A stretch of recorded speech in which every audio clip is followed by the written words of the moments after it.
حضور دے رہے تھے خطبہ دے رہے تھے تو حضرت فاروق اعظم تشریف لائے، تو فاروق اعظم کا وہ مقام تھا، وہ ہیبت تھی، وہ دبدبہ تھا، وہ روب و جلال تھا کہ صحابہ جگہ دیتے تھے اور خود ڈر کر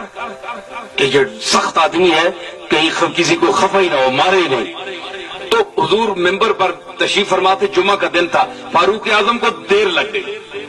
دیر ہو گئی، تو آپ جب تشریف لائے تو دروازے پر ہی آپ ہے، تو حضور خطبہ دے رہے تھے، آپ ممبر پر تشریف فرما تھے، میں آپ کو مقام خطاب نبوت سنا رہا ہوں۔ تو حضور جب مخاطب ہوں تو اس کا مقام کیا ہے؟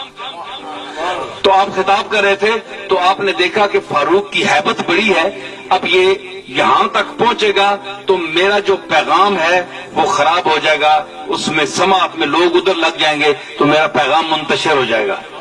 یعنی اس میں خلل پڑ جائے گا۔ تو حضرت حضور نے اشارہ فرما کے فرمایا، یا عمر مکانک، اے عمر اپنی جگہ بیٹھ جا، بیٹھ جاؤ ادھر۔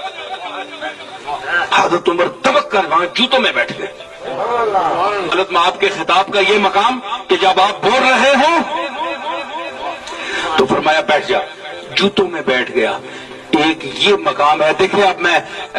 میں حسن اور حسین کا مرتبہ اور فاروق کے مرتبے میں فرق میں پیش کرتا ہوں کہ اہل بیت کا کیا مرتبہ ہے اور صحابہ کا کیا مرتبہ ہے،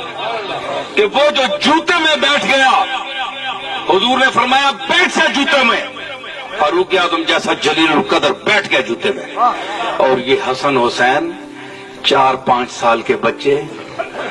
جب اپنے گھر سے نکلتے پتہ چلتا کہ نانا ممبر پر ہے جی، اور مقام دیکھیں کہ فاروق اعظم کو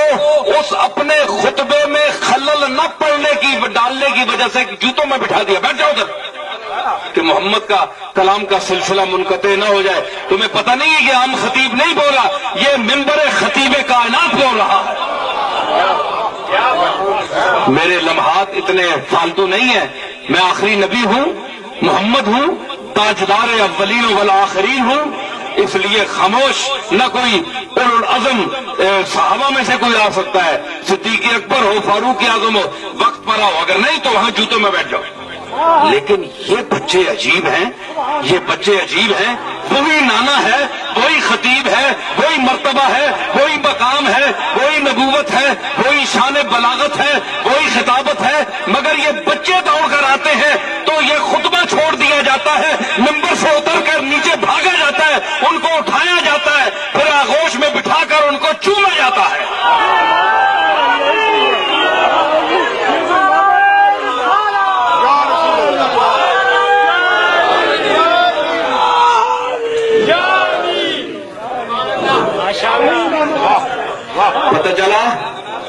پتہ چلا صحابہ کا مقام اور اہل بیت کا مقام۔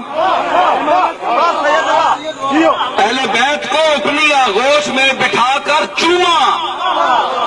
فاروق اعظم کو کہا کہ وہیں بیٹھ جاؤ، آگے نہ آنا، میرے خطاب میں خلل نہ ڈالنا۔